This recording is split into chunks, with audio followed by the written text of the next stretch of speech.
السلام عليكم متتبعي قناه لمسة آريج، نتمنى تكونوا بخير وعلى خير ان شاء الله يا ربي، ويلقاكم لا فيديو نهار اليوم في اتم الصحه والعافيه. كيف ما كتشوفوا نهار اليوم غنشارك معكم ان شاء الله هاد التحليه هذه اللي كتجي روعه. جربوها عاد ردوا عليا. بالنسبه لهاد التحليه هذه راه كانت بانت في واحد الوقت وخلقت واحد الضجه في مواقع التواصل الاجتماعي، ومازال انا خلقت ضجه في داري حيت ضيافي واللي كيجي عندي ديما كيبغيني نحضرها له.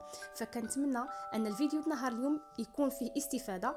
وكيف ما غتشوفوا في هذا الفيديو ان شاء الله غنقدم لكم هاد التحليه اللي صراحه ما فيهاش تعقيدات كثيره، سهله وبسيطه. بقاو معايا باش تشوفوا المقادير وطريقه التحضير حتى نهايه الفيديو، وفرجه ممتعه للجميع.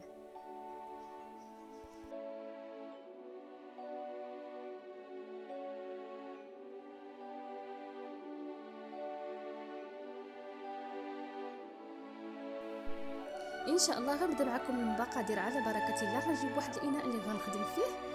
هنا كمكون رئيسي عندي بيضه وحده،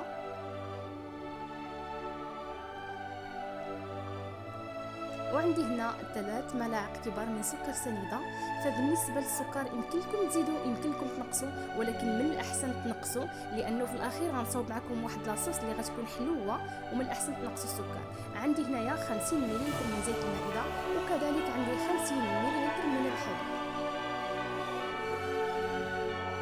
فانا هنا غرضي بواحد الكميه غير قليله ديال البسكويت ديال الكيك.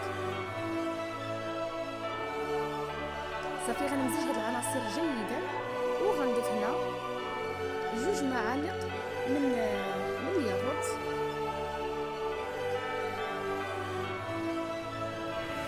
فاي دانون متوفر عندكم ممكن انكم تنسبوا به، واذا ما كانش متوفر بلاش.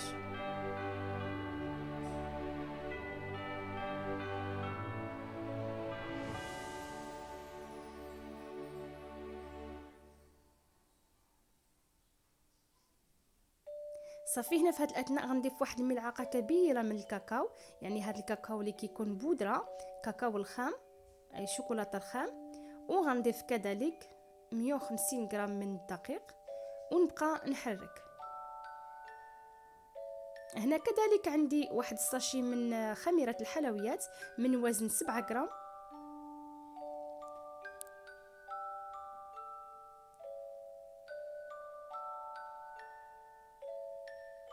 وهنا كبديل كذلك للحليب، الا ما كانش عندكم متوفر الحليب فممكن انكم تعوضوه بنصف كاس من الماء اللي كيكون سخون، راه حتى هو كتجيبيه الكيكه مزيانه ومجربه.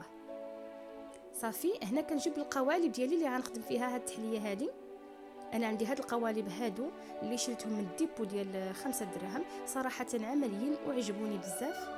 صافي ضروري هنا ما ندهنوهم بالزبده او الزيت باش نتجنبوا الالتصاق ديالهم. فهنا هادو كيجي فيهم 10 ديال الحبات ب5 دراهم. فانا كنهضر هنا على قبل ارتفاع الاسعار، اما دابا ما عارفاش الصراحه شحال واصلين. صافي عندهن هاد القوالب كلها.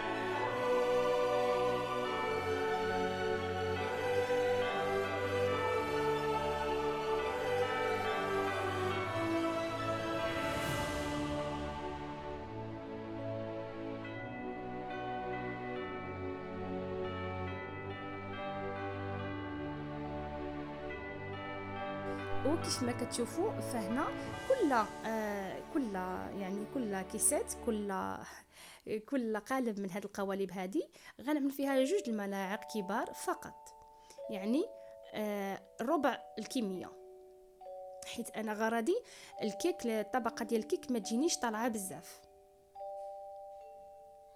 في هاد الاثناء هذه فكيكون عندي الفرن اللي كيكون سخون مزيان.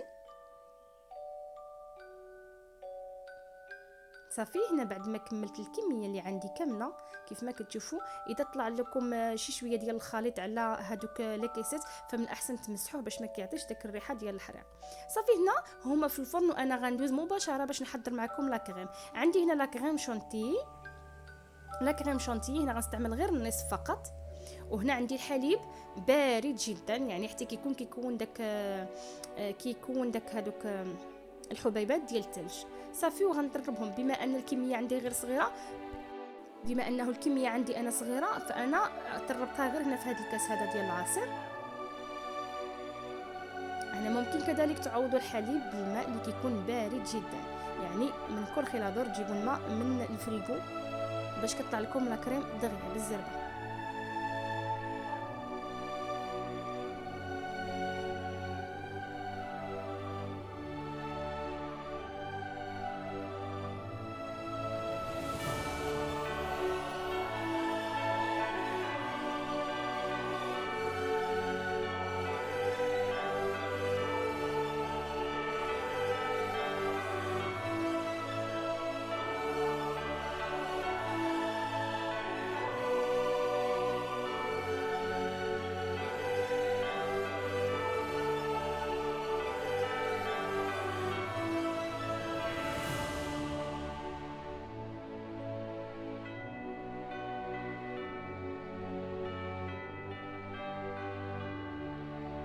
صافي هنايا طلعت الكريمه ديالي، وهنا خرجت هادوك الكيكات. انا صراحه الكيكه طلعت لي بومبي شي شويه، كتحيد بكل سهوله من القالب، ولكن كانت الكيك كله خرج لي بومبي. يعني انا حيدت له هذيك الطريبشه اللي كتكون الفوق بالسكين. صافي وهنا كنسقيه بالكاس ديال الحليب مع كولاكاو. صافي غنسقيوها مزيان لان الكيك عندي سخون والحليب عندي بارد.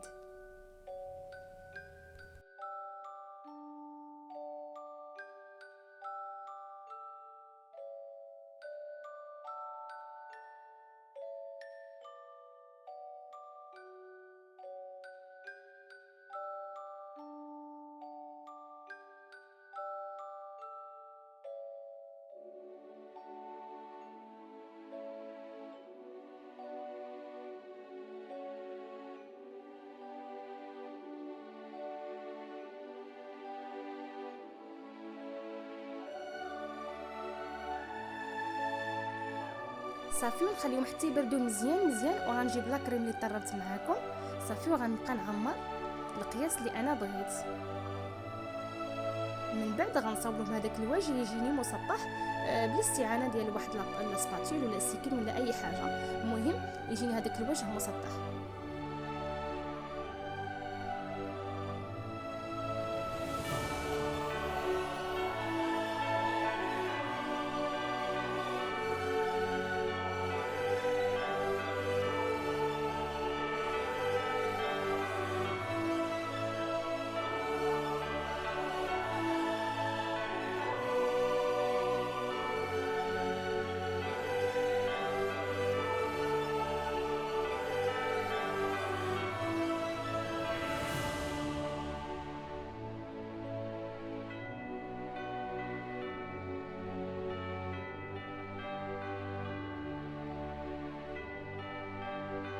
هنا كيجيو على هذا الشكل هذا مباشره غندخلهم للفريغو باش يشدوا راسهم مزيان. وغندوز باش نحضر معكم هذاك الصوص كراميل. عندي هنايا 80 غرام من السكر سنيده، كنوضعوا في واحد لاكاسرول اللي كتكون ثقيله نوعا ما.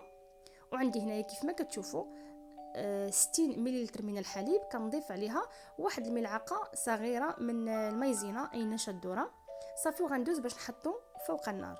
هنا كيف ما كتشوفوا كتكون عندي العافيه مهيله مهيله بزاف، يعني باش ما كتحرق لناش السكر ديالنا. وما كنخلطوا ما والو، يعني حتى كيدوب كامل. عاد كنجيب واحد الملعقه خشبيه بحال هكذايا. صافي وكنبقى نحرك فيه. هنا ملي كيدوب كامل وكنتاكد انه داب،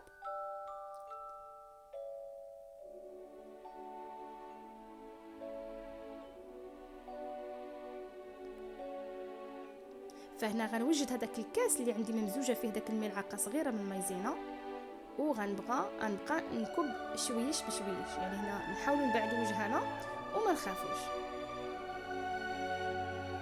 صافي غنستمر في التحريك وانا كنحرك حتى يذوب هذاك الشيء كامل.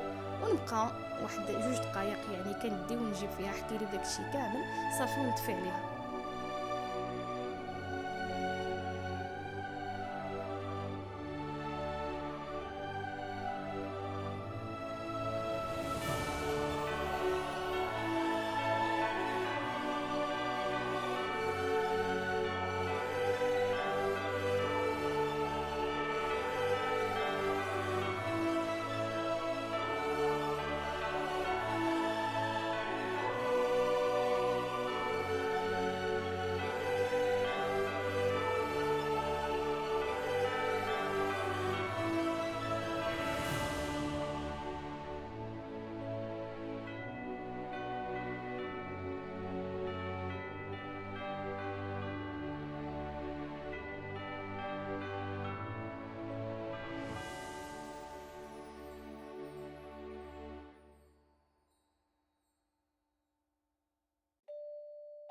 صافي هنا بعد ما وجدت كتشوف القوام ديالها كيفاش عامل، فهنا ضروري غنفرغها هنايا في هاد الزلافه هادي حتى تبرد باش ما تذوبليش لا كريم ديالي، تبرد شي شويه.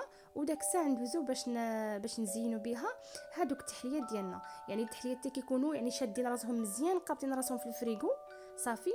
وهنا كنبقى كل صافي عندكم كل معلقه على كل تحليه صافي.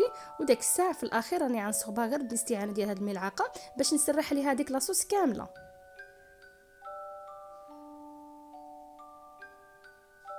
فهذا الشيء علاش قلت لكم نقصوا كميه السكر اللي عندنا في الكيك. يعني انا جاني بالنسبه للحلاوه واخا عزيزه الحلاوه عليا بزاف بزاف، ولكن جاتني هي هذيك. وكان هذا هو الشكل ديالهم بعد ما بردوا وشدوا راسهم مزيان. فهاد التحليه هذه صراحه كتجي روعه، ويعني ماشي معقده بزاف، يعني غير لا كريم وصوص الشوكولا مع واحد طبقه صغيره ديال الكيك وهانتينا وجدتي واحد التحليه اللي صراحه واعره بزاف. وكنتمنى انكم تجربوها وتردوا عليا الخبر. كان هذا هو القوام ديالها كيفاش كيجي. كنشكركم بزاف على حسن المتابعه، ولا عجبكم الفيديو نهار اليوم ما تنسوش انكم تبارطاجيوه وتزيدوا تشجعوني اكثر واكثر. وكنقول لكم شكرا على حسن المتابعه، وانتظروا الجديد ديالي ان شاء الله.